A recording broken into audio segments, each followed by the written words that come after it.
Hello friends, आपण शिकतोय chapter surface chemistry that is adsorption and colloids आणि lecture number आहे 8 आणि आजचा जो आपला टॉपिक आहे that is about the sol. Now what is sol and what are the types of the sol, on which basis the sol is classified, हे मुद्दे आपल्याला पहिले आता लक्षामध्ये घ्यायचे आहे. What is soul?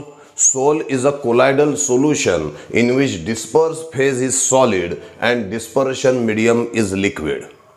The solid of colloidal size get dispersed into liquid, then we get a soul. Now on the basis of solvent attraction, this soul is classified into two types. One is lyophilic soul and other is lyophobic soul. Now lyophilic soul, philic means loving, तर lyophilic sol means it is solvent loving. म्हणजे याचा अर्थ हा जो solid जो disperse phase आहे आणि dispersion medium जे लिक्विड आहे या दोघांमध्ये अट्रॅक्शन असल्याचं आपल्याला दिसेल आणि त्यामुळे याला सॉल्व्हंट लव्हिंग म्हणजेच लायोफिलिक सोल असं म्हटलं जातं. याला रिव्हर्सिबल सोल देखील म्हटलं जातं. का म्हणतात ते आपल्याला बघायचं आहे. दुसरीकडे आहे lyophobic sol. Phobic means hating, म्हणजे नो अट्रॅक्शन इज देअर. मग या ठिकाणी lyophobic sol means it is solvent hating sol. याचा अर्थ this solid of colloidal size has no attraction with this liquid dispersion medium. या लायोफिलिकमध्ये डिस्पर्स फेज आणि dispersion medium यांच्यामध्ये अट्रॅक्शन आहे, म्हणून त्याला सॉल्व्हंट लव्हिंग म्हणजे लायोफिलिक सोल असं म्हटलं जातं.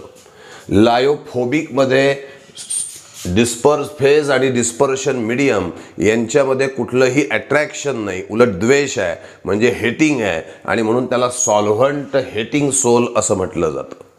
म्हणून पहिला मुद्दा आपण दिलाय बघा, लायोफिलिक सोल, की there is a attraction between disperse phase which is solid and dispersion medium that is liquid.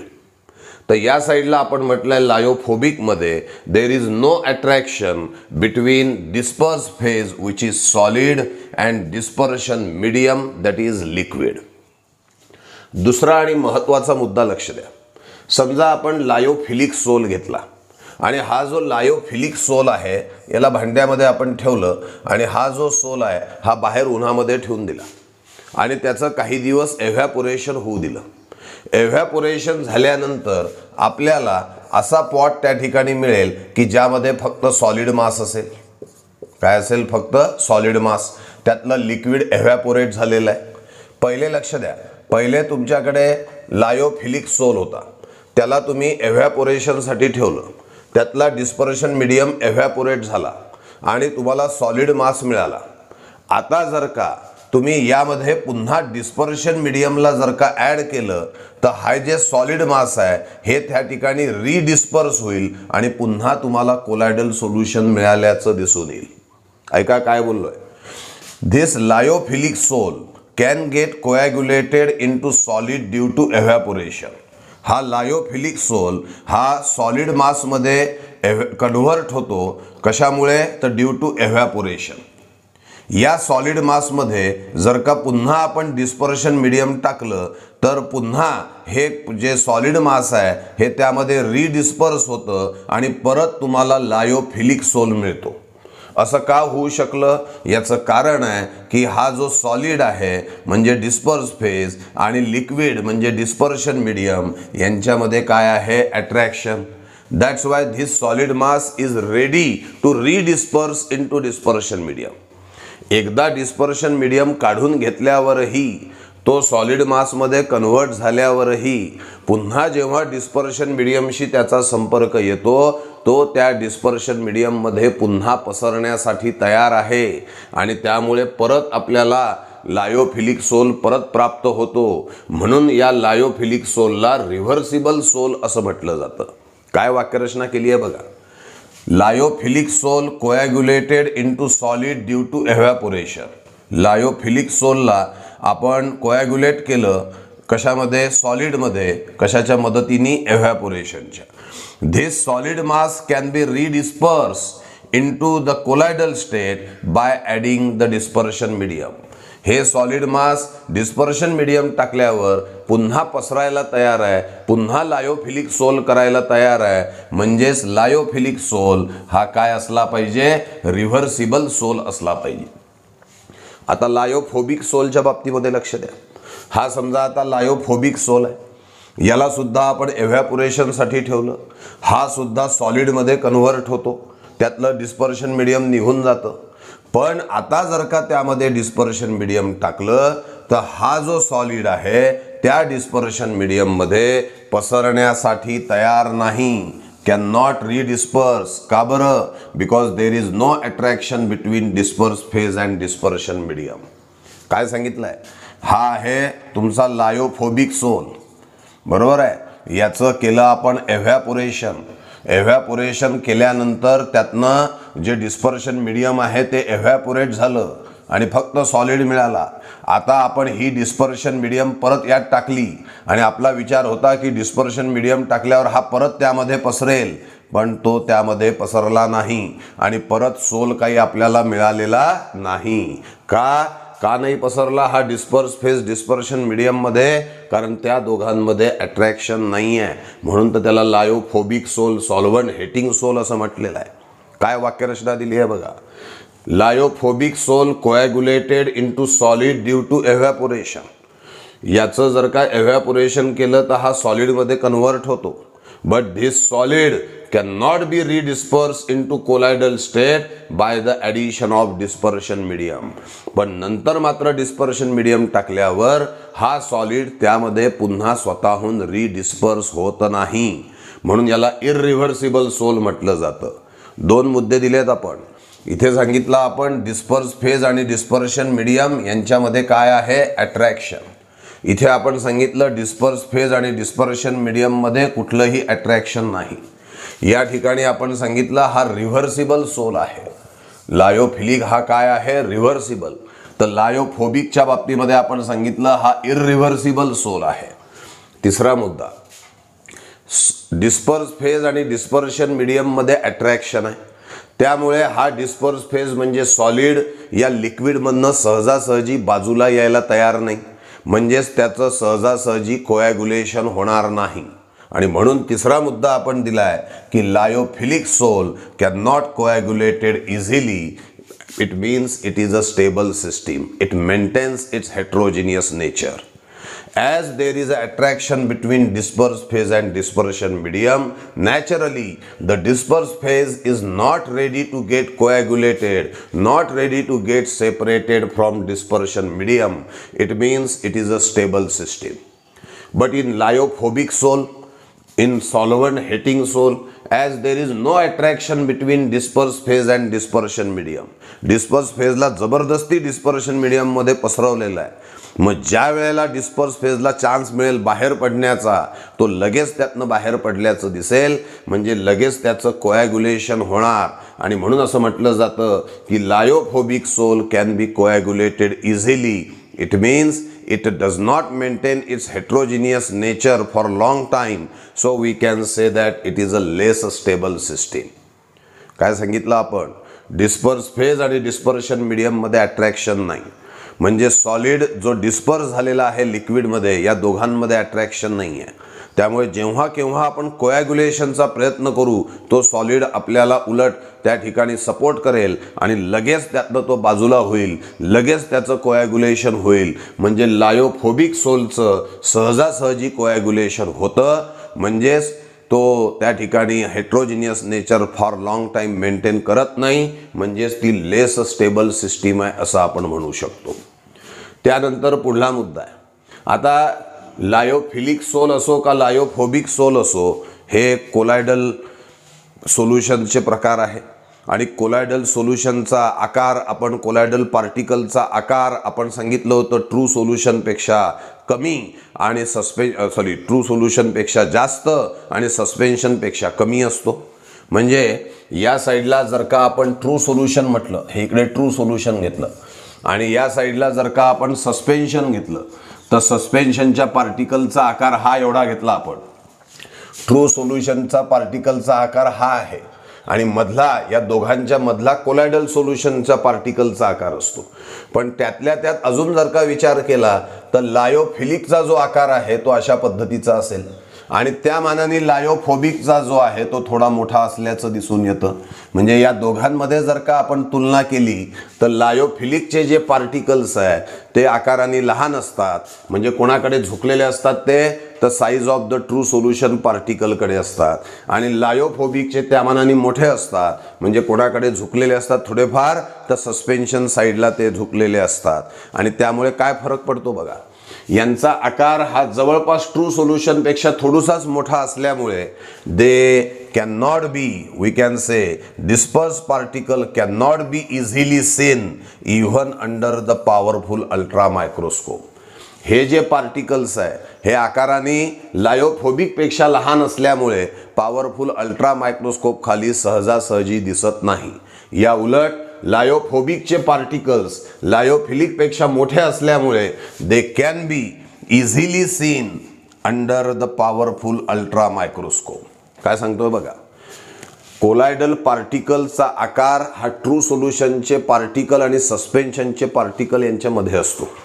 True सोल्युशनचे particle अतिशय लहान असतात, सस्पेन्शनचे मोठे असतात आणि कोलायडल पार्टिकल इन बिटवीन असतात. आता या ठिकाणी तुम्हाला असं दिसेल की लायोफिलिक आणि लायोफोबिकमध्ये जर का कंपॅरिझन केली तर लायोफिलिकचे पार्टिकल लहान आहे, लायोफोबिकचे त्या मानाने मोठे आहे. मी इथे एक उदाहरण म्हणून आकृत्या काढलेल्या आहेत. मग इथे काय होईल तर लायोफिलिकला जर का आपण पॉवरफुल अल्ट्रा मायक्रोस्कोप खाली बघितलं तर तुम्हाला याचे पार्टिकल सहजासहजी दिसणार नाही. पण त्या मानाने याचे पार्टिकल मात्र सहजपणे दिसल्याचं तुम्हाला लक्षात येईल.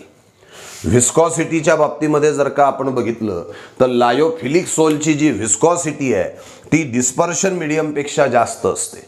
The viscosity of lyophilic sol is found to be greater than the dispersion medium. Generally dispersion medium water घेतात आणि एक उदाहरण लायोफिलिक सोलचं घेतलं तर गम सोल्युशन आहे, डिंक गम सोल्युशन. तर गम सोल्युशन जर का आपण घेतलं, आता विचार करा, समजा एक स्लोप आहे, त्या स्लोपवरनं गम सोल्युशन टाकलं आणि वॉटर टाकलं. वेगाने कोण खाली जातं? वॉटर. हळूहळू कोण खाली जातं? गम. म्हणजे गमच्या वाहण्याला रेझिस्टन्स आहे, विरोध आहे, म्हणजे त्याची विस्कॉसिटी जास्त आहे. गम सोल्युशनची विस्कॉसिटी ही वॉटरपेक्षा जास्त आहे. गम सोल्युशन हे लायोफिलिक सोल आहे आणि वॉटर त्यातलं डिस्पर्शन मीडियम आहे. आणि त्यामुळे असं म्हणता येईल की विस्कॉसिटी ऑर्डरमध्ये the viscosity of lyophilic sol for example gum solution is greater than dispersion medium that is water.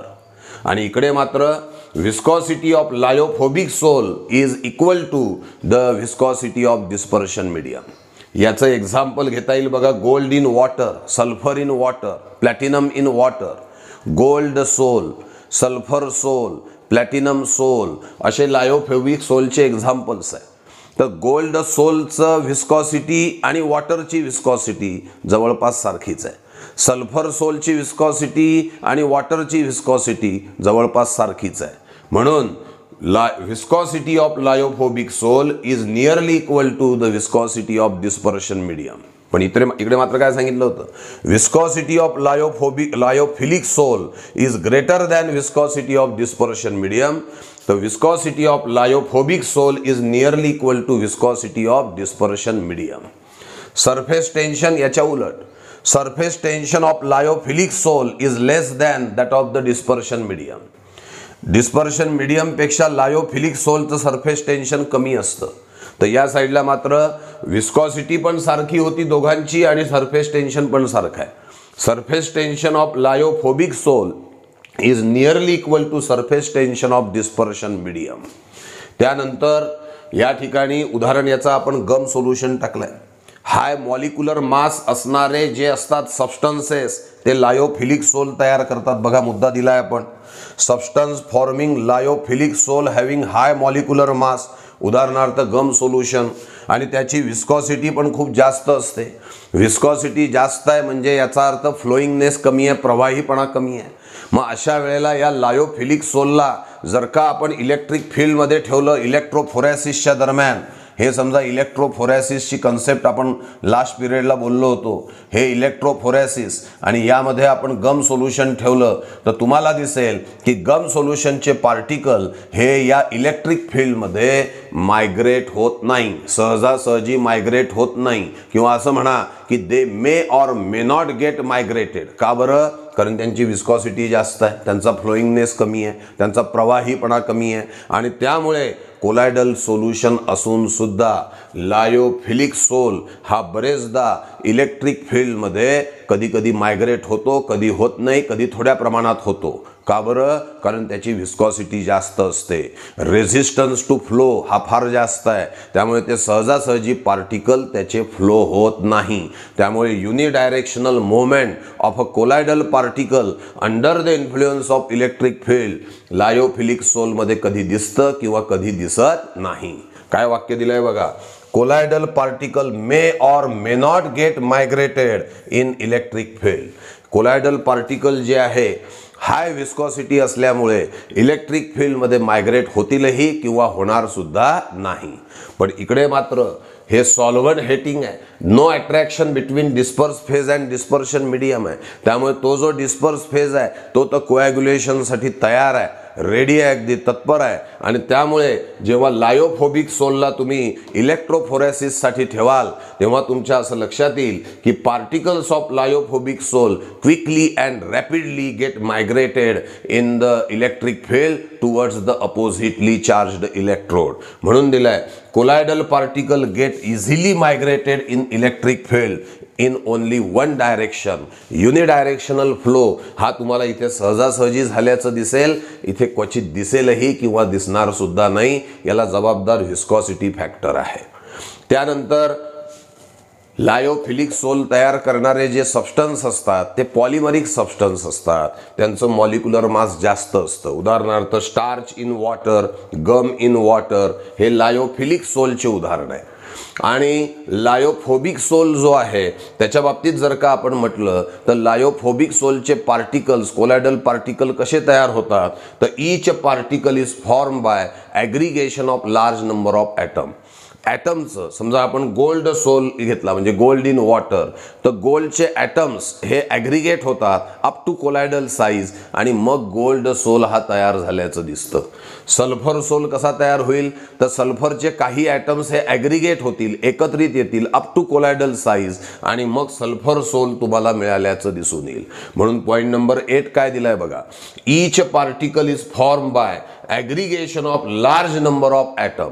प्रत्येक कोलायडल पार्टिकल जो आहे लायोफोबिकचा तो aggregation of large number of ॲटम्सनी होतो. आणि त्याचं उदाहरण दिलं आपण gold in water, sulphur in water, platinum in water. अशा तऱ्हेने आपण लायोफिलिक आणि लायोफोबिक या दोघांना सायमल्टेनियसली लक्षामध्ये घेतलं आहे. कोणकोणत्या मुद्द्यांच्या आधारे या दोघांवर डिस्कस करू शकतो आपण बघा. पहिले attraction between disperse phase and dispersion medium.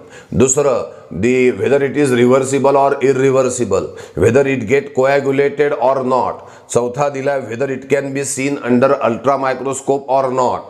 पुढे दिलाय विस्कॉसिटी ऑर्डर, मग सरफेस टेन्शन ऑर्डर, मग इलेक्ट्रिक फील्डमध्ये मायग्रेट होतो किंवा नाही, आणि कोणता सबस्टन्स या सोलला तयार करतो, आणि पुढे दिलेला आहे एक्झाम्पल. अशा मुद्द्यांच्या आधारे आपण या दोघांनाही डिस्कस केलेलं आहे. लक्षात येतोय? आता आपण बघणार आहोत प्रॉपर्टीज ऑफ कोलायडल सोल्युशन, आणि त्यातली जी पहिले प्रॉपर्टी आपण बघणार आहोत ती आहे ऑस्मोटिक प्रेशर.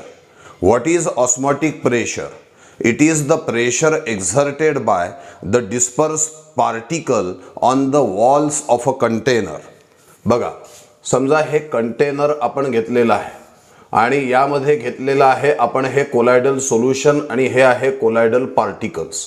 तर हे कोलायडल पार्टिकल्स काही स्टेशनरी नसतात, ते कंटिन्युअसली मोशनमध्ये असतात, कंटिन्युअस झिगझॅग मोशनमध्ये ते असतात असं आपण म्हणू. आणि during this they incident on the walls of a container and they creates a pressure.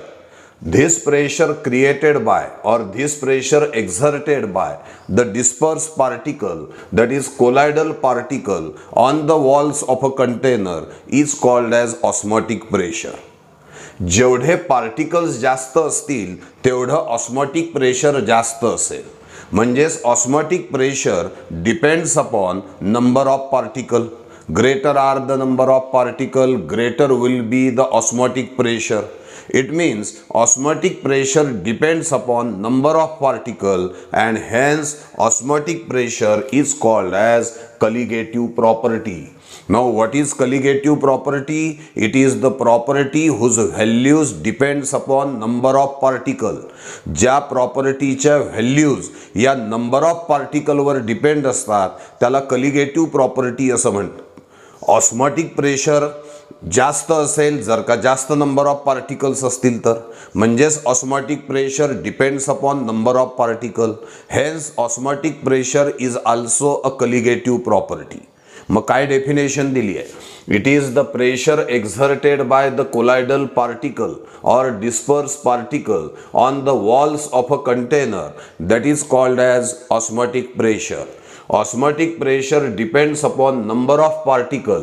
Greater are the number of particle, greater will be the osmotic pressure. Hence, osmotic pressure is a colligative property. आता आपल्याला या तीन solution मध्ये कोणाचं osmotic pressure जास्त असतं कोणाचं कमी असतं ते लक्षात घ्यायचं आहे. तुम्हाला माहिती आहे की ट्रू सोल्युशनचे पार्टिकल्स जे आहे ते आकाराने लहान असतात, तर सस्पेन्शनचे पार्टिकल्स हे आकाराने मोठे असतात. तर कोलायडलचे जे पार्टिकल्स आहे हे ट्रू सोल्युशनपेक्षा मोठे असतात पण सस्पेन्शनपेक्षा लहान असतात. म्हणून पार्टिकल साईज ऑर्डरमध्ये सगळ्यात लहान साईज असतो ट्रू सोल्युशनच्या पार्टिकलचा आणि सगळ्यात मोठा असतो सस्पेन्शनच्या पार्टिकलचा. कोलायडलचे पार्टिकल ट्रू सोल्युशनच्या पार्टिकलपेक्षा मोठे असतात पण सस्पेन्शनपेक्षा कमी असतात. आता असं गृहीत धरू आपण की आपल्याकडे एक सबस्टन्स आहे, तो जो सबस्टन्स आहे या ठिकाणी 1 किलोग्रॅम आहे, इथे पण तोच सबस्टन्स 1 किलोग्रॅम आहे, तोच सबस्टन्स अजून 1 किलोग्रॅम आहे. म्हणजे एकच सबस्टन्स आपल्याकडे 3 किलोग्रॅम आहे, त्याचे 3 आपण भाग केले, 1 किलोग्रॅम 1 किलोग्रॅम 1 किलोग्रॅम. या 1 किलोग्रॅम पासून मी ट्रू सोल्युशन तयार केलं, यापासून मी कोलायडल सोल्युशन तयार केलं, यापासून मी सस्पेन्शन तयार केलं. आता बघा हा सबस्टन्स म्हणजे डिस्पर्स फेज आहे. हा कोण आहे? Dispersed phase. आणि याला वॉटरमध्ये डिस्पर्स फेज याला वॉटरमध्ये आपण सोल्युशन तयार करणार आहे. मग या सबस्टन्सच्या 1 किलो पासून ट्रू सोल्युशन बनवलं. मग आता या 1 किलोचे हे असे नंबर ऑफ पार्टिकल्स ट्रू सोल्युशनचे असतील ज्याला वॉटरमध्ये आपण घेतलेलं असेल, या ठिकाणी कोलायडल सोल्युशनचे पार्टिकल्स आपण घेतलेले असतील आणि या ठिकाणी सस्पेन्शनचे या पद्धतीचे आकाराचे पार्टिकल्स आपण घेतले असतील. मला सांगा जेव्हा या सबस्टन्सच्या 1 किलो पासून ट्रू सोल्युशन आपण तयार करतोय तर आणि ट्रू सोल्युशनचे पार्टिकल्स आकाराने लहान आहे, तर साहजिकच नंबर ऑफ पार्टिकल्स जे आहे हे ट्रू सोल्युशनचे सगळ्यात जास्त असतील आणि सगळ्यात कमी कोणाचे असतील? सस्पेन्शनचे. बरोबर आहे. सगळ्यात जास्त ट्रू सोल्युशनचे पार्टिकल सॉरी, कारण 1 किलो पासून आपल्याला लहान लहान पार्टिकल्स बनवायचे.